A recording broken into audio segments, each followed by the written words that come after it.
আসসালামু আলাইকুম। আপনারা আমার হাতে কিছু আঙ্গুরের কাটিং দেখতে পাচ্ছেন। আজকে আমি আপনাদেরকে আঙ্গুরের কাটিং থেকে কিভাবে চারা তৈরি করতে হয় সেই পদ্ধতিটি দেখাবো। এই পদ্ধতিতে প্রায় 80 থেকে 90% চারা হওয়ার সম্ভাবনা থাকে। তো আপনারা ভিডিওটা প্রথম থেকে শেষ পর্যন্ত দেখবেন আশা করি। আমি কিছু অ্যালোভেরা নিয়েছি। আমি অ্যালোভেরা রুট হরমোন হিসেবে ব্যবহার করব। আপনাদের কাছে যদি রুট হরমোন থাকে তাহলে আপনারা রুট হরমোন ব্যবহার করবেন, তাহলে সাকসেস রেট বেশি পাওয়া যাবে। আমার কাছে যেহেতু কাটিং এইড বা রুট হরমোন নাই, সেজন্য আমি তার পরিবর্তে অ্যালোভেরা ব্যবহার করব। আপনারা ভিডিওটি দেখতে থাকুন। আমি অ্যালোভেরাগুলো ছোট ছোট অংশে কেটে নিব, ছোট ছোট টুকরা করে কেটে নিব।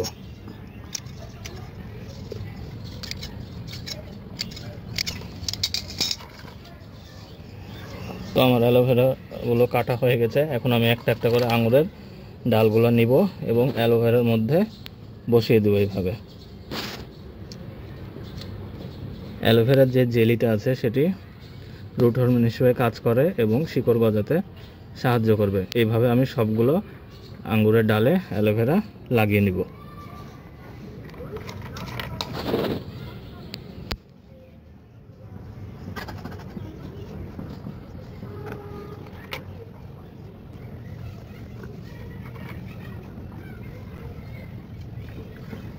তো সবগুলো আঙুরের ডালেই আমার অ্যালোভেরা লাগানো হয়ে গেছে। আমি এইভাবে অ্যালোভেরাগুলো আঙুরের গোড়াতে, আঙুরের ডালের গোড়াগুলোতে লাগিয়ে নিয়েছি।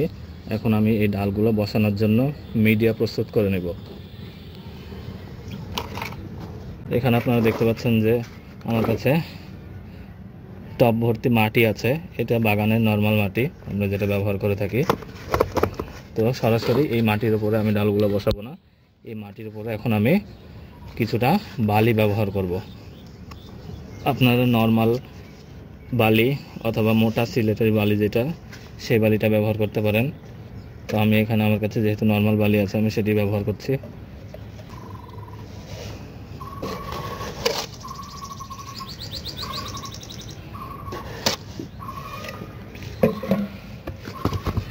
তো আমি এই টবে অর্ধেকের চাইতে বেশি পরিমাণ মাটি নিয়ে নিয়েছি। প্রায় এতদূর পরিমাণ পর্যন্ত মাটি আছে এখানে, এবং এর ওপরে যে লেয়ারটা সেটা বালির। তো এখন আমি এই বালির উপরে আমার আঙুরের কাটিংগুলো সুন্দর করে বসিয়ে দেব। আপনারা দেখেন কিভাবে বসাবো।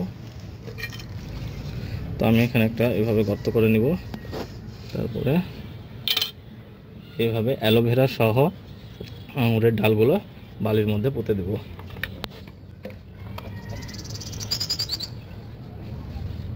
এইভাবে অ্যালোভেরার ডাল সহ বালির মধ্যে পুঁতে দেব।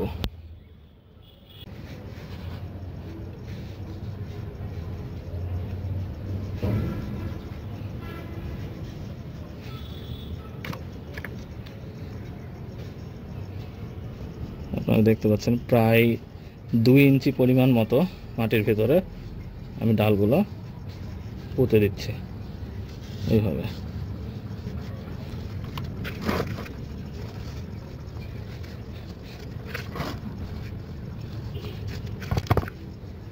তো আপনারা দেখতে পাচ্ছেন আমাদের সবগুলো ডাল বালিতে এভাবে পোঁতা হয়ে গেছে। ভেতরে অ্যালোভেরা দিয়ে, অ্যালোভেরাটা রুট হরমোন হিসেবে কাজ করবে। এখন এই মিডিয়াতে আমাদের পানি ব্যবহার করতে হবে। তো পানির পরিবর্তে আমি ফাঙ্গিসাইড ব্যবহার করব। ফাঙ্গিসাইড ব্যবহার করলে এই ডালগুলোতে ছত্রাক ধরে বা ছত্রাক আক্রান্ত হয়ে মরে যাবার ভয় অনেক কম থাকবে। সেই জন্য আমি পানির পরিবর্তে সরাসরি ছত্রাকনাশক গুলিয়ে এখানে দিয়ে দেব, আর এবং কিছু ছত্রাকনাশক এইগুলোতে ডালগুলোতে স্প্রে করেও দিব। তো এটা হচ্ছে একটা ফাঙ্গিসাইড। এটা অ্যান্ট্রাকল গ্রুপের একটা ফাঙ্গিসাইড। এখানে ম্যানকোজেব এবং কার্বন ডাইজিম উভয় গ্রুপের মিশ্রণ একটা ছত্রাকনাশক এটি। তো এই কোম্পানির নাম হচ্ছে অ্যান্ট্রাকল।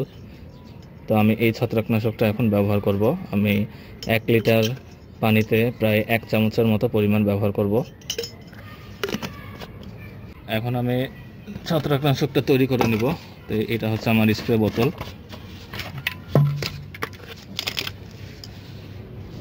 আমি এখানে প্রায় 1 চামচ পরিমাণ মতো ফাঙ্গিসাইড নিয়ে নিব। এখানে প্রায় 4 চামচের 1 চামচ পরিমাণ আছে, এটা নিয়ে নিলাম। আর একটু সামান্য আর একটু বেশি নিয়ে নেব আমি এখানে।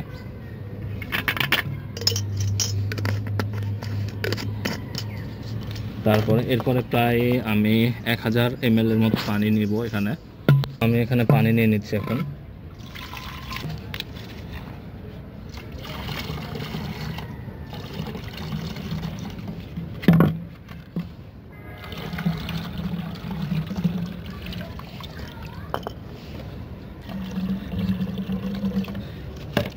এখানে প্রায় 1000 ml এর মতো পানি নেওয়া হয়ে গেছে আমার। তো এখন আমি এটি স্প্রে করে দেব।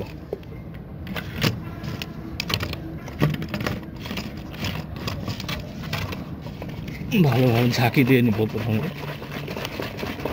আমি মেশিনটিতে পাম্প দিয়ে নিব। এখন আমি স্প্রে করে দেব খুব সুন্দর করে সবগুলা প্রতিটা ডালে।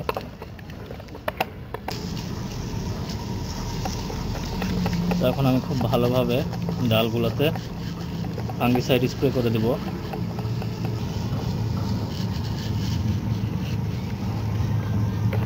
এবং কিছুটা পরিমাণ ফাঙ্গিসাইড আমি আমার আঙ্গুরের কাটিংয়ের মাথাগুলোতেও লাগিয়ে দেব।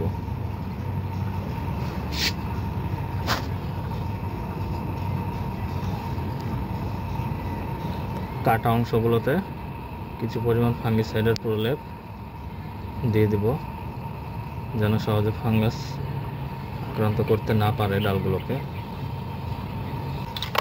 এখন আমাদের বাকি যেই ফাঙ্গিসাইড তরলটা আছে সেটি এখন আমি টবের মাটিতে বা বালির মধ্যে এভাবে দিয়ে দেব।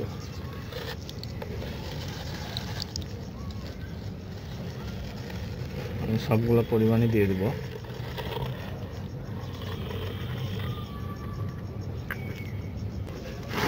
আপনারা দেখতে পাচ্ছেন আমাদের কাটিং বসানো রেডি হয়ে গেছে। এখন আমাদের কিছুদিন অপেক্ষা করতে হবে। এইভাবে কাটিং হওয়ার সম্ভাবনা 80 থেকে 90% হয়ে থাকে। সবগুলো কাটিং যে হবে তার কোনো গ্যারেন্টি নাই। তো আপনারা এভাবে চেষ্টা করে দেখতে পারেন। এটা একটা উন্নত জাতের আঙ্গুর, এটি লোরাস ভ্যারাইটির একটি আঙ্গুর, এবং এটি থেকে যদি চারা হয় তাহলে অনেক ভালো হবে। তো আপনারাও আপনাদের আঙ্গুর গাছের কাটিং এইভাবে রোপণ করে দেখতে পারেন।